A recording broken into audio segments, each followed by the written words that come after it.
What's up, everyone? Peace and blessings. Happy Friday. It is June 12th, 2026, and we are bringing you the intro episode of the Scars and Stories podcast. I am so happy to bring this to you today. I waited to June 12th for this special day because it is my 2-year transplant anniversary, aka heart anniversary for the heart transplant for those who experienced the same thing as I have. And so, again, I'm super excited to bring this podcast. I've been looking forward to it. I feel like it's been my purpose, it's been my calling, and I'm here to educate people, to give voice to people, and give voice to our scars. Because our scars definitely tell a story. And the reason I say that is because at one point in time in my life, I was ashamed of my scars. I didn't want to show them. But with time, experience, and some hospital visits, I began to seek meaning. I found out these scars have so much more to tell than just hiding them. So why hide it and just give voice to them and tell my journey? And this is what this podcast is set up to do as well. This is going to give the opportunity for those who want to speak. So somewhere in the future at this podcast, which I do have some people lined up, but to get more speakers so they can provide their experience and their journey of their transplant and how they got there, whether it's their heart transplant, kidney, or liver, even bone marrow. So a lot of people go through these things, and everybody's journey is different leading to their transplant. So Scars and Stories is designed, again, to give voice, to provide a safe space, and to provide an outlet to those who've been on this journey, whether it is pre or post. So you have those out in the world who are still waiting for their life-saving organ. You have those who go through the guilt after receiving their transplant, and that is a thing. Also, the mental and physical toll it takes on an individual going through the process of whether it's getting to be added on the list, and then post-transplant getting back to a normal life through, in my case, like cardiac rehab, learning how to get your legs strong again and to walk after that first day or two after your transplant, and just building up that physical and mental fortitude to carry on. And so, again, Scars and Stories is designed to provide that outlet, again, to tell your story. And this is why we're creating it. For instance, I'm going to share just a little bit of mine, just a small one. We'll get into the details as time goes on. But my journey to transplant was because I was born with congenital heart disease. I've had my first surgery before I turned 1. And then with that, I had another surgery around 11 years old. So my journey, basically the cards were dealt from the time I was born. So I had to have a series of surgeries. And the last one I had prior to the transplant was called a Fontan procedure. And when you're young, you're in the 90s, you're a kid, so you're not really thinking about that. You're just thinking about, I got my surgery, I'm living, I want to be like everybody else, I want to play. As an 11-year-old, I'm trying to live the life of a kid. But the thing is, you're not educated at that time, nor do you really think about that. But as I got older, and I got into high school, and by the time I got ready to graduate, and I can remember this, it was just a few days before my high school graduation. End up having my first complication. And my first complication had it was called, at that time I didn't know, but I'd known it to be as a flutter. And what happens is your heart is beating rapidly out of rhythm. And so that first episode happened to me, and I remember this. It started at my house, and I'm thinking it was okay. And I was driving. I was at a Walmart, and then I felt the heart rate just speed up to the point I couldn't catch my breath. And next thing I know, I was flat on my face. Now, this never happened to me, so I'm in a panic. So I get in my car. Not the smart thing to do, but you're in fight or flight then. I go to the nearest person's house that I know, call my mother. She comes and gets me, takes me to the hospital, and then I get transported to WVU Hospital because that's where my history is, as far as checkups, surgical history, all of that is there. So we finally get there, we get things straight, they get me back in rhythm, and this is my first time I ever been introduced to a med. So prior to that, I was never on meds. It was just surgical intervention. And now we are on meds, and so the time it helped. I was only on one pill, and then I carried on. Made it back in time for my graduation. Spent the summer in New York with my uncle and my grandmother. Also started college. So I was fine. And I went through pretty much a few years until I had another episode. Same thing, same protocol, more meds. And so that kind of repeated itself every few years until I got older. And then it started becoming more frequent. And with that frequency became more meds. Until the point of I had one episode that was pretty bad.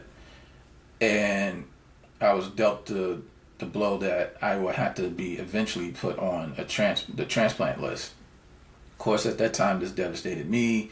I didn't know, I wasn't educated as much. I knew some things about my current situation, but not what it could lead up to. So myself and my wife hearing that was not easy. It was not easy at all. So we carried on until the next episode, and at that time we had a new doctor. And then she told me the news that I'm going to have to be placed on the transplant list. So at that time, I was placed on that transplant list, and I had to go to UPMC, which is in Pittsburgh. And so with that, you go through the process of getting on the list. That's the blood work, the stress tests, the scans and everything, the MRIs, all of that stuff you got to go through to get on the list. And eventually I got on it. And I remember that day too, after all the things you go through, the psych evals and all that, they want you to be very compliant. But I got the call on my mother's birthday, and they let me know that I was placed on the transplant list. So they put me at a status 4, which is critical enough to be up there to get the phone call as soon as possible, but not so critical, but you can stay home. So I didn't have to stay in the hospital and wait. And so here we went through a year, and by the time we got to that 1 year mark, that's when things started to change. My body started getting weaker. My heart rate towards the end started getting lower, so we went into bradycardia. That's when your heart rate is too low. So at one point I was at 29 beats, 30 beats per minute. And then also, in and out of the hospital at that time. To the point where I went to one of my appointments. My cardiologist at the time told me that it's time to actually be admitted into the hospital, and I would have to stay there until I received my life-saving heart. And so another devastating blow, and it was one that was needed because I'm so used to being the person to do a lot of things around the house, the man of the house and stuff like that. And so to get that news, it's probably one of the very few times I've actually broken down and crying other than other situations. But yeah, so I go back home, try to figure it out, wait for the phone call for when I need to come up and be admitted. And of course, I would have to have a heart cath before then. So that call happened sooner than what I thought. So I was back in Pittsburgh before I know it. April 10th to be exact. Went to have my heart cath, and then I was admitted into UPMC for the foreseeable future until I got the phone call. So imagine being gone from your family for just a little bit over 2 months, having them travel an hour and a half each way to visit you, because they are just like I was, unsure of what's going to happen. We don't know if we're going to get a heart in time. And in my condition, which was hypoplastic right heart syndrome, which is your right ventricle didn't fully develop. And again, back to the surgery I had, the Fontaine actually, they have what's called a leaky valve to relieve pressure. With time, that leaky valve, the blood leaks, it backs up against your liver and it scars it over time, which I did not know that until later on, when they were basically doing the workup to get me on the transplant list. So I was in the waters for a heart transplant and possibly a liver transplant. If I didn't get the heart in time, there was a possibility that we were going to need both. Thank goodness that didn't happen. But again, let's go back to waiting until I get my heart. My family is traveling back and forth. Friends and family, they're visiting, and the look of uncertainty in their eyes, and me pacing back and forth in the hospital with a PICC line in my arm, Milrinone flowing through to keep my heart strong enough to go, but also me walking so I could keep my legs strong enough. So when I get my heart, because I was being very hopeful, that my legs would stay strong and it would allow my recovery time to be fast. So with that said, I waited. I met some people while I was in the hospital. I actually met a lady who was just like me. She's older, but she came 5 days after I came. So she came April 15th, and she was waiting on the same thing like I was waiting for, a heart. In her case, she had to have the heart and liver. She was an older person, so she went through this a little earlier, where technology was not so available at that time. But I waited, and I remember to this day, at 1:59, June 12th, 1:59 in the morning, cell phone was laying on my chest, and I was in a deep sleep, probably one of the best sleeps I ever had in that hospital. And I got the call, and they told me that they had found a viable heart for me, and they'll be prepping me around 5. It was 5 a.m. that afternoon. And so I called up everybody to let them know. Wife came. They started prep a little early. Luckily, my wife got back in time, and 9 hours later, I woke up, and I had a new heart. And the reason mine was so long, because I think that depending on what you've been through, the transplant itself is usually on average 4 to 5 hours. It all depends, but in my case, cutting through old scar tissue and reconstructive surgery was involved, which put me at high risk. So there could have been complications. There was a high chance I would not make it off that table. But by the grace of God, I did. But yeah, June 12th, I got the heart. and I was out of the hospital, I believe, June 28th. But yeah, I sat in that hospital 70 days total from beginning to the end. And so this is the reason why I creating this podcast, because no one's going to understand what you've been through except for the person who has gone through it or is going through it. So this podcast is designed to give voice to our scars. It's allowing people to speak about their journey. So this is going to be a safe place. And my hopes are to have people come on the podcast and speak and do what they need to do, whether it's cry or just let it be known, just to get it off their chest, because not everybody knows. Now I know we have these programs out here, we got people advocating, and trust me, they are much needed. I am part of it too. I'm out here advocating. I do some advocating for CORE, which is the Center for Organ Recovery Education. They cover the Western Pennsylvania and West Virginia part of the sections. So I do events, I go to meetings, I speak at certain events. And that's honestly one of the things that got me going and led me to the creating my own podcast, is because there are so many people out there who just need comfort, and then there are people out there who need educated. And so this is what I plan on doing, and this is how I pay it forward to others as well. When I spoke at my very first event for CORE, it was that aha moment for me. Like, this is what needs to be done. How can I pay it forward? What can I do for others? And how can I speak up?